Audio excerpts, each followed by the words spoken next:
Lock down ہوا تو لوگ گھروں میں محدود ہو کے رہ گئے، کاروبار زندگی معطل ہو گئے۔ بالخصوص وہ لوگ جو روزانہ کی روزی روٹی کماتے تھے اور اپنے بچوں کا پیٹ بھرتے تھے، ان کے لیے مسائل بہت زیادہ ہو گئے۔ تو اس مشکل وقت میں ہمیں اپنے ان بھائیوں کے ساتھ کھڑے ہونا ہے اور ان کی مدد اور ان کی نصرت و اعانت کرنی ہے۔ اس کے تقسیم کار کو تھوڑا سا مؤثر بنا لیا جائے تو یہ وطن عزیز، یہ سرزمین کشادہ دل لوگوں کی سرزمین ہے۔ جب کشمیر میں زلزلہ آیا تھا تو اس وقت بھی ہم نے دیکھا تھا کہ لوگوں نے کس طرح دل کھول کے امداد کی، لیکن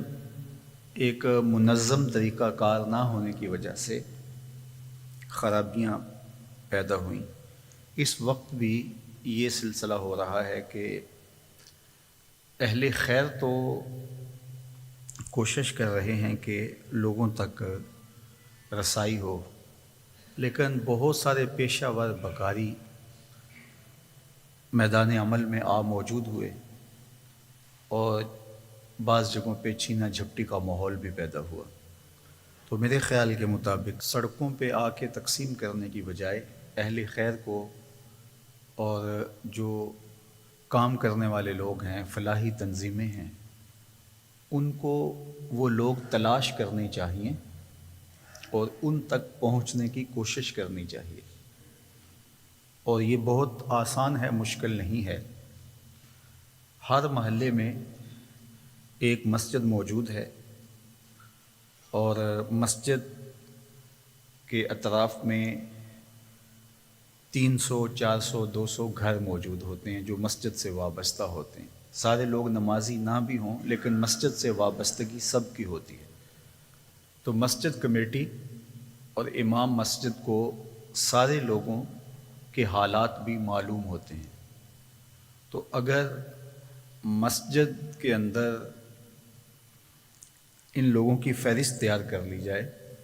اور مقید حضرات جو محلے کے ہیں ان کی فہرست بھی تیار کر لی جائے، تو اگر ایک محلے میں 400 300 گھر ہیں تو اس میں 20 25 30 لوگ ایسے ہوں گے، 40 50 لوگ ایسے ہوں گے کہ جو بیچارے اپنے گھر کا چولہا گرم نہیں رکھ پائیں گے، تو یہ لوگ ان کی مدد کے لیے کھڑے ہو جائیں۔ تو پورا محلہ مل کر کے، کیا اپنے ہی محلے کے 20 30 40 50 بھلے 100 آدمی ہی کیوں نہ ہوں، ان کی اعانت نہیں کر سکتا؟ تو یہ سب سے زیادہ حق بھی ہمسائے کا ہوتا ہے۔ ہمیں جو ہمسائے کے حقوق کا خیال رکھنے کی تلقین کی گئی ہے، بلکہ حضور نے ارشاد کیا کہ جبریل نے اس قدر مجھے ہمسائے کے حقوق کی تلقین کی کہ مجھے یوں لگا کہ وہ وراثت میں حقدار نہ قرار دے دیا جائے۔ تو اگر اسلام کے اس مزاج کو ہی ہم فالو کر لیں کہ ہم نے اپنے ہمسائے کا خیال رکھنا ہے، اور ہمسایہ شریعت میں 40 گھروں تک ہوتا ہے، تو ایک آدمی اپنے اطراف میں 40 گھروں کو دیکھ لے اور ان 40 گھروں میں 2 گھر 3 گھر 4 گھر اگر ایسے ہیں کہ جو بیچارے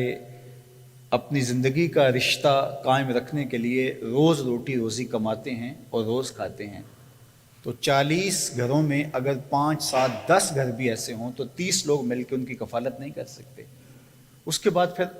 دوسرا مرحلہ مساجد کا آتا ہے، اور وہ 300 گھروں پہ 400 گھروں پر مشتمل ایک محلہ ہوتا ہے جس میں ایک مسجد ہوتی ہے۔ اور وہ مساجد جن میں مخیر حضرات ہی زیادہ ہوتے ہیں، غرباء نہیں ہوتے، جس طرح ہماری سوسائٹیز کے اندر مساجد ہیں، اور ایسے کچھ محلے بھی پائے جاتے ہیں کہ جہاں سارے ہی تقریباً غریب ہوتے ہیں، 2 4 صاحب خیر ہوتے ہیں، تو وہ ان کو پورا نہیں کر پائیں گے۔ تو وہ مساجد کچھ اس طرح 8 10 مساجد کو اپنے ذمے لے لیں اور وہاں سے ان کی کمیٹیوں کے ساتھ رابطہ کر کے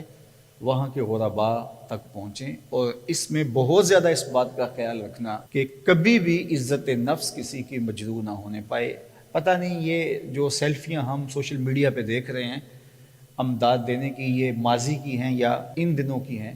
بہرحال یہ جو بھی ہے یہ مناسب نہیں ہے۔ میرے اور آپ کے آقا و مولا نے ارشاد فرمایا کہ 7 لوگ ایسے ہیں قیامت کے دن جب کوئی سایہ نہیں ہوگا، اللہ انہیں اپنے عرش کا ٹھنڈا سایہ عطا کرے گا۔ ان میں سے ایک شخص کا ذکر کرتے ہوئے فرمایا وَرَجُلٌ تَصَدَّقَ بِصَدَقَةٍ فَأَخْفَاهَا حَتَّى لَا تَعْلَمَ شِمَالُهُ مَا تُنْفِقُ يَمِينُهُ، کہ وہ شخص جس نے صدقہ کیا اور اتنے مخفی انداز میں کیا کہ جو دائیں ہاتھ نے خرچ کیا بائیں کو اس کی خبر نہیں ہوئی، تو میرے حضور نے فرمایا کہ جب کوئی سایہ نہیں ہوگا اللہ ان کو قیامت کے دن اپنے عرش کا ٹھنڈا سایہ عطا فرمائے۔ تو اس لیے امداد کسی کو اگر دیں تو اس کی عزت نفس کا بہت زیادہ خیال اور لحاظ رکھیے، ایسا نہ ہو کہ اس کی تصویر یا لوگوں کے سامنے اس کی مدد کر کے آپ اس کو رسوا کر دیں۔ ذرا ایک لمحے کے لیے یہ تصور ضرور کر لیجئے گا کہ حالات کے بدلتے ہوئے کوئی دیر نہیں لگتی، اگر اس کی جگہ ہم ہوتے تو اس عمل سے ہمارا روح سخن کیا ہوتا، ہمارا رویہ کیا ہوتا اور ہمارے احساسات کیا ہوتے۔ تو اس لیے مدد ضرور کیجیے گا، لیکن لوگوں کی عزت نفس کا خیال کیجیے گا، لوگوں کی تذلیل نہ کیجیے گا، اس کو تشہیر کا ذریعہ نہ بنائیے گا، بلکہ جو تنظیمات کام کر رہی ہیں وہ بھی اس بات کا بہت زیادہ خیال رکھیں۔ فنڈ کلیکشن کے لیے ان کو کچھ اپنا کام دکھانا پڑتا ہے، تو اگر وہ دکھانا چاہیں بھی تو وہ کام اپنا دکھا سکتے ہیں، نہ یہ کہ وہ لوگوں کے چہرے دکھائیں۔ اور میرا خیال نہیں ہے کہ اس کے لیے دکھانا ہی ضروری ہوتا ہے۔ ادارۃ المصطفیٰ بھی اللہ کی توفیق سے کچھ نہ کچھ کر ہی رہا ہے، لیکن آپ کو کہیں کچھ دکھائی نہیں دے رہا، لیکن بہت سارے لوگوں تک ہمارے لوگ پہنچ ہی رہے ہیں۔